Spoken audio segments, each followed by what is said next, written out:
BUPയുടെ ഈശ്വരപ്രസാദ് ഒപ്പം ചേരുന്നുണ്ട്. ഈശ്വരപ്രസാദ് സമരരംഗത്ത് എത്രമാത്രം സജീവമായിരുന്നുവെന്നും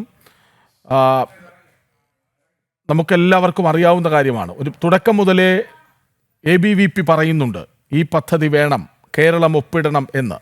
ഇതിപ്പോൾ സമരവിജയത്തിന്റെ രാത്രിയോ?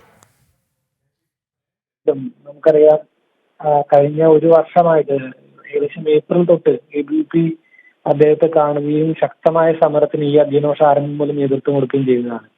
ആ സമയത്ത് ABVP ഒഴികെ ബാക്കി എല്ലാ വിദ്യാർത്ഥി സംഘടനകളും അതിനെ എതിർക്കുകയാണ് ചെയ്തത്.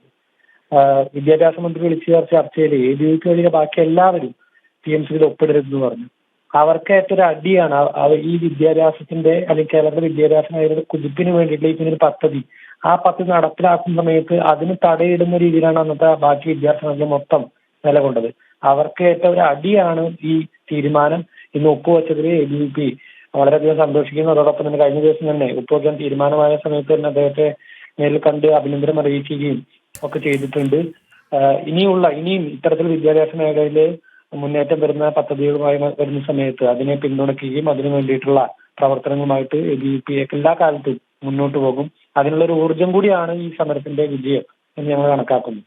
ഈശ്വരപ്രസാദ്, അതായത് തുടക്കം മുതൽ CPM-നും CPI-ക്കും എതിർപ്പുണ്ടായിരുന്നു. CPI അതേ നിലപാടിൽ ഇപ്പോഴും നിൽക്കുന്നു. അവരുടെ വിദ്യാർത്ഥി സംഘടന AISF എതിർപ്പറിയിച്ച് വീണ്ടും രംഗത്ത് വന്നിട്ടുണ്ട്.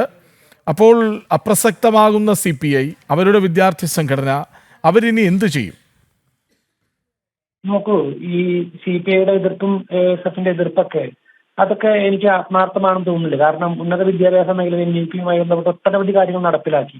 ആ സമയത്തൊന്നും ഇത്തരം കാര്യങ്ങളുമായിട്ട് വലിയ രീതിയിൽ മുന്നോട്ട് വരികയും ചെയ്തില്ല. എനിക്ക് തോന്നുന്നത് ABVP-യുടെ സമരം അത് ശക്തമായിട്ട് മുന്നോട്ട് പോകുന്ന സമയത്ത് AISF, KSU പോലുള്ള എല്ലാ വിദ്യാർത്ഥി സംഘടനകൾക്കും ബുദ്ധിമുട്ടുണ്ട്. കാരണം ഇത് ABVP-യുടെ സമര വിജയമാണ്, അത് അംഗീകരിക്കാൻ അവർക്ക് ബുദ്ധിമുട്ടുണ്ട്. അതേപോലെ CPI ആണെങ്കിലും ഇത് അംഗീകരിക്കാൻ മാനസികമായി തയ്യാറാവേണ്ട സാഹചര്യമുണ്ട്. കാരണം കേരളത്തിലെ വിദ്യാഭ്യാസ മേഖല ഒട്ടനവധി സ്കൂളുകളിൽ മാറ്റം വരേണ്ടതുണ്ട്. അതിന്റെ സ്കൂളുകളിലെ സാഹചര്യത്തിലൊക്കെ മാറ്റം വരേണ്ടതുണ്ട്.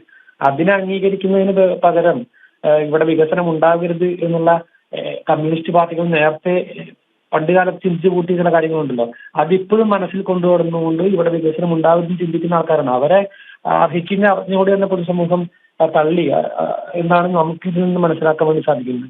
AISF-നോടും അതേപോലെ KSU പോലുള്ള മറ്റു വിദ്യാർത്ഥികളോട് പറയാനുള്ളത്, വികസനം വരുന്ന തരത്തിലുള്ള പദ്ധതികൾ വരുന്ന സമയത്ത് അതിനുവേണ്ടി മുന്നിൽ നിന്ന് പ്രവർത്തിക്കുകയാണ് ചെയ്യുന്നത്.